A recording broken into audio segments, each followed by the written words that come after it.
Big question, are Connie Corsos actually good with other dogs? Well, let's dive into that.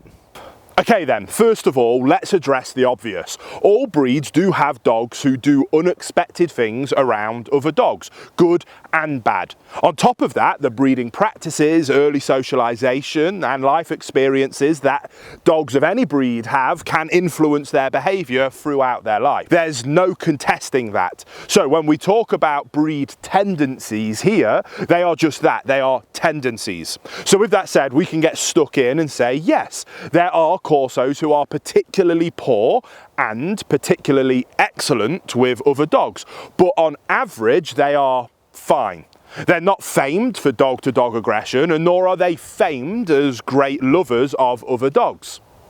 So because anybody coming to this channel is likely a responsible Corso owner who has done their best to socialise and train their loyal companion, I'm presuming that most of us have Corsos who are happy to be around other dogs. Indeed, a more common issue is that other dogs are not happy to be around us.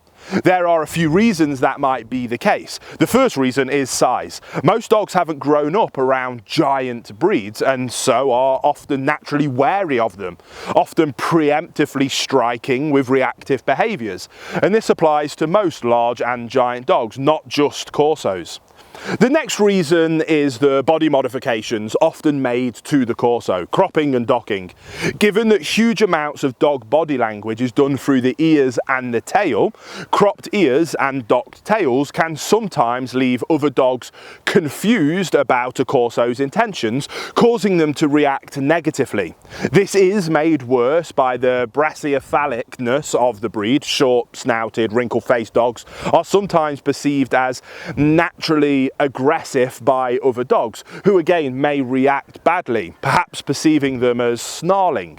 Dogs have plenty of ways of communicating that they are not a threat though, and Corsos are usually very good at showing appeasement gestures, but they are, as a breed, disproportionately targeted by other dogs. So it is likely that these physical limitations are making harmonious interactions between dogs a little harder. Now, when a Corso is interacting with a familiar dog or an unfamiliar one who is unthreatened by the size, it is likely to get on well with it. Corsos are naturally energetic and playful dogs who enjoy rough play most of all, but are not averse to a bit of chase and pounce antics with other dogs either. They are also calm-natured, relatively non-vocal dogs who are unlikely to take play too far or unsettle other dogs with excessive barking.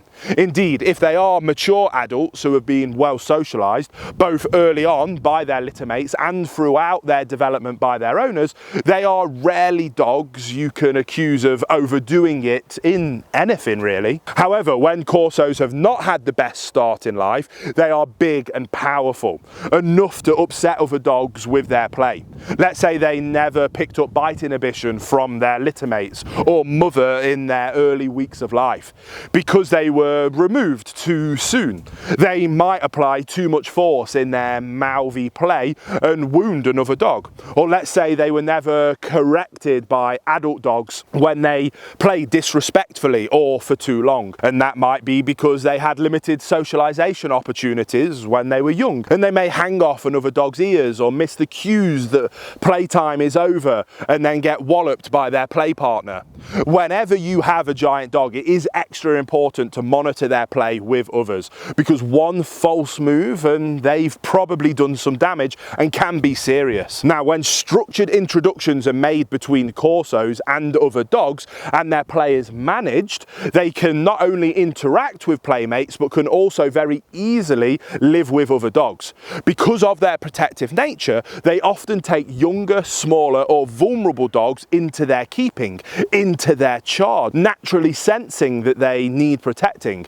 And this can be a beautiful thing to see. Indeed, Corsos may have been known to monitor play themselves, intervening with their family members, including dogs, seem to be getting a rough deal of things, often acting quite bossily to all involved, exercising their natural authority.